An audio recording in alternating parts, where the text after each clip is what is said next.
Welcome back to our channel. నేను మీ journalist Kavya. So త్వరలోనే లగచర్ల బాధితులకు మద్దతుగా సభ జరగబోతుంది. ఆ సభ ఎక్కడ జరగబోతుంది, ఆ సభ అనుమతులు ఎక్కడి నుంచి తీసుకున్నారు, సభ ప్రాంగణానికి సంబంధించిన ఇన్ఫర్మేషన్, ఇట్లాంటి విషయాలన్నీ కూడా తెలుసుకుందాం. అయితే ముందుగా జరగాల్సిన సభ పోలీసులు అనుమతి ఇవ్వకపోవడం కారణంగా కూడా క్యాన్సిల్ అయిన పరిస్థితి, రద్దయిన పరిస్థితి. అయితే అసలుకి ఎందుకు పోలీసుల నుంచి అనుమతి రాలేదు, అనుమతుల కోసం పడ్డ తిప్పలేదు, ఇట్లాంటి విషయాలన్నీ కూడా తెలుసుకుందాం. ఇక ప్రజెంట్ మనతోటి ఎమ్మెల్సీ రవీందర్ రావు ఉన్నారు, మాట్లాడదాం. సో ముందుగానే సభ పెట్టుకోవాలని ఒక డేట్ ఫిక్స్ చేసుకున్నారు.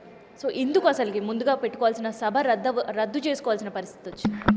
మహబూబాబాద్ జిల్లా అనేది ఈ రాష్ట్రంలోనే హైయెస్ట్ లంబాడస్ ఉన్న జిల్లా. లగచర్ల గ్రామానికి సంబంధించి కానీ అక్కడ ఫార్మాసిటీ కోసం భూములు సేకరిస్తున్న భూములు కూడా బాధితులు కూడా లగచర్ల బాధితులే. లగచర్ల సంబంధించిన గిరిజనులు చాలామంది భూములు కోల్పోతున్నామనే ఆవేదనతో గత 8 నెలల నుంచి చేస్తున్న పోరాటాన్ని కాదని కలెక్టర్ తను నిరాయుధుడిగా స్వయంగా వెళ్ళి ఆ యొక్క గిరిజనుల వద్దకు వెళ్ళినప్పుడు మీ భూములు తీసుకుంటాం, మీకు 3 రెట్లు అదనంగా డబ్బులు ఇస్తామనంటే అప్పటికే ఆవేశంగా ఉన్న రైతులు తిరగబడడం జరిగింది, ఘటన జరిగింది. చాలామందిని అరెస్ట్ చేశారు, విపరీతంగా కొట్టారు, జైల్లో పెట్టారు. మహిళలు హైదరాబాద్కు వచ్చారు, కేటీఆర్ గారిని కలిశారు, ఢిల్లీకి వెళ్ళారు, రాష్ట్రపతిని వెళ్దామని అన్నారు. ఆ మహిళల గోస చూస్తుంటే యావత్ తెలంగాణలో ఉన్న ప్రజలందరూ కూడా ఆవేశానికి ఆవేదనకు గురవుతున్నారు. ముఖ్యంగా మహబూబాబాద్ జిల్లా లంబాడస్ అయితే విపరీతంగా ఆవేదనతో ఉన్నారు. వారికి మద్దతుగా మేము ఉంటాం, మేము ఇక్కడ ధర్నా కార్యక్రమం చేపడతాం, దీన్ని కేటీఆర్ని తీసుకురమ్మండి అని మాకు విజ్ఞప్తి చేయడం జరిగింది. దాంట్లో భాగంగా నిన్న 21వ తారీఖు మేము డేట్ ఫిక్స్ చేసుకున్నాం. అయితే 2 రోజుల ముందు నుంచి మేము దరఖాస్తు చేసుకున్నాం, పోలీసు వారికి విజ్ఞప్తి చేశాం. ఎస్పీ గారు మేము పర్మిషన్ ఇస్తామన్నారు, మీ ఏర్పాటు చేసుకోమన్నారు. మొన్న సాయంత్రం 8 గంటలకి ఎక్కడి నుంచో ఒత్తిళ్ళు వచ్చాయి, లా అండ్ ఆర్డర్ ఇష్యూ ఉంది, మేము ఇవ్వలేము, లగచర్ల ఘటన మహబూబాబాద్కే సంబంధం, మేము ఇవ్వమని అన్నారు. మేము దాదాపు 5-6 గంటలు ఎస్పీ కార్యాలయం ముందు ధర్నా చేశాం, అనేక రకాలుగా ఒత్తిడి తీసుకొచ్చాం. మీరు చివరిలో ఈ రకంగా చెప్పడం సరైనది కాదు, రద్దు చేసుకోమనడం, ఏర్పాటు చేసుకోమన్నది మీరే, రద్దు చేసుకోమన్నది మీరేనా అని మేము గట్టిగా నిలదీస్తే రిజెక్టెడ్ లెటర్ ఇచ్చారు. ఆ లెటర్తో నిన్న హైకోర్టులో మేము అప్పీల్ చేసుకోవడం జరిగింది. హైకోర్టు మాకు 25వ తారీఖు నాడు ఉదయం 11 గంటల నుంచి మధ్యాహ్నం 2 గంటల వరకు మీ ధర్నా కార్యక్రమం కొనసాగించుకోండి అని చెప్పని అనుమతి ఇవ్వడం జరిగింది. అయితే మహబూబాబాద్లో 144 సెక్షన్ ఎందుకు పెట్టారు అసలు? అదే మాకు అర్థం కాదు. వాళ్ళు ఎంత భయంతో ఉన్నారంటే రద్దు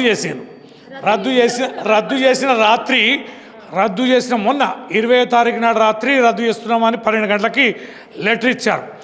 ఇక ఉదయం నుంచి వేలాది మంది పోలీస్ మార్చ్ ఫాస్టులు చేయడాలు, ఎమ్మెల్యేలు ఎంపీ ఇంటికి కాపలాదారులు, కాంగ్రెస్ ఇంటి చుట్టూ పోలీసు ప్రొటెక్షన్లు, ఈ రకంగా ఒక భయకంపిత వాతావరణం ఏర్పాటు చేయడం జరిగింది.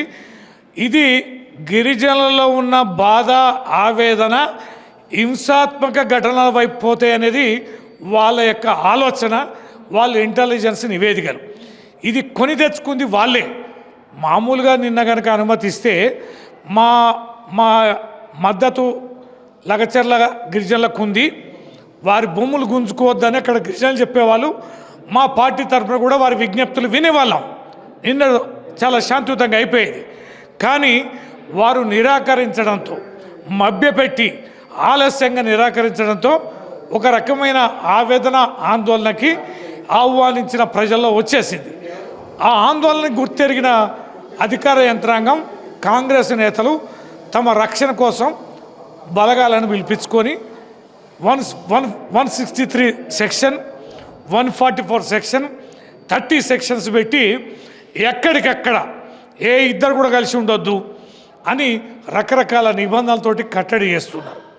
ఆ నిర్బంధ కాండ ఇంకా కొనసాగుతుంది. కేటీఆర్ గారు వస్తాను అన్న తెలిసిన విషయం తర్వాత కాంగ్రెస్ వాళ్ళు అన్న మాటలేదు, చేసిన విమర్శలు. వారు మధ్యాహ్నం 3:30కి ప్రెస్ మీట్ పెట్టారు. ఆ ప్రెస్ మీట్లో అన్నారు, ఎలా వస్తావు కేటీఆర్, నువ్వు రా చూసుకుంటాం. ఖచ్చితంగా నువ్వు గనుక మానుకోటలు అడుగు పెడితే నిన్ను రాళ్లతోటి, మానుకోట రాళ్ళ సంగతి మీకు తెలుసు కదా, చరిత్ర ఎరికే కదా, రాళ్లతో తరిమి కొడదామని చెప్పని హెచ్చరించడం జరిగింది. ఇక్కడ మాత్రం మీరు గిరిజనుల భూములు తీసుకోలేదా మీ ప్రభుత్వం ఉన్నప్పుడు? అంటే మహబూబాబాద్లో మెడికల్ కళాశాల కోసం, కలెక్టర్ కార్యాలయ కోసం తీసుకున్నాం భూములు. ఆ భూములన్నీ కూడా ప్రభుత్వ భూములు. గిరిజనులు సాగు చేసుకుంటున్న ప్రభుత్వ భూములని ఎకరాకి 23 లక్షల రూపాయల చొప్పున చెల్లించి వారి అనుమతి పొంది వారిని మెప్పించి వాటి కోసం తీసుకున్నాం. మహబూబాద్ లాంటి వెనుకబడ్డ ప్రాంతాల్లో గిరిజనుల కోసం ఒక మెడికల్ కళాశాల కట్టడం ఎట్లాంటిది, కలెక్టర్ కార్యాలయం కట్టాడిది ఎట్లాంటిది, లేకపోతే రేవంత్ రెడ్డి బంధువులకి గిరిజన భూములు లాక్కొని ఫార్మా కంపెనీ కట్టడం అనేది ఏ రకమైనటువంటిది? ఈ రెండింటి మధ్యన పోలిక ఉందా? పోల్చుతూ నువ్వు రా, ఆ గిరిజనుల రాళ్ళు వేసి కొడతారని చెప్పని ఈ రకంగా అన్నది Mahabubabad MLA, Dornakal MLA, Mahabubabad parliament సభ్యులు మీడియా సమావేశంలో ఆన్ రికార్డ్ మాట్లాడారు. యదా రాజా తదా ప్రజ అని ఊకనే అనలేరు. వీళ్ళే హింసకి ప్రేరేపిస్తూ ప్రజల్ని ఇట్లా మభ్యపెట్టి ఇట్లనే వీళ్ళే ప్రేరేపిస్తే ఖచ్చితంగా దాడులు అనేది ప్రజలు చేస్తూనే ఉన్నారు. మరి వీళ్ళే హింసకు ప్రేరేపిస్తున్నారు, లగచర్లలో దాడులు జరిగినాయి. సో దీనికి బాధ్యత ఎవరు వహించాలి అసలు? ఖచ్చితంగా అధికార పక్షంలో ఉన్నవారు సంయమనం పాటించాలి అని వారు కూడా ప్రతిపక్షంగా ఉన్నప్పుడు అనేక పాదయాత్రలు చేశారు, అనేక సభలు సమావేశాలు పెట్టారు, అనుమతులు ఇచ్చారు కదా. ప్రభుత్వం అన్నప్పుడు ప్రతిపక్ష పాత్ర వహించే ప్రతిపక్ష పార్టీకి ప్రజాస్వామ్యయుతంగా చట్టపరంగా ఏ అవకాశాలు ఉంటాయో అవన్నీ కూడా కల్పించాలి.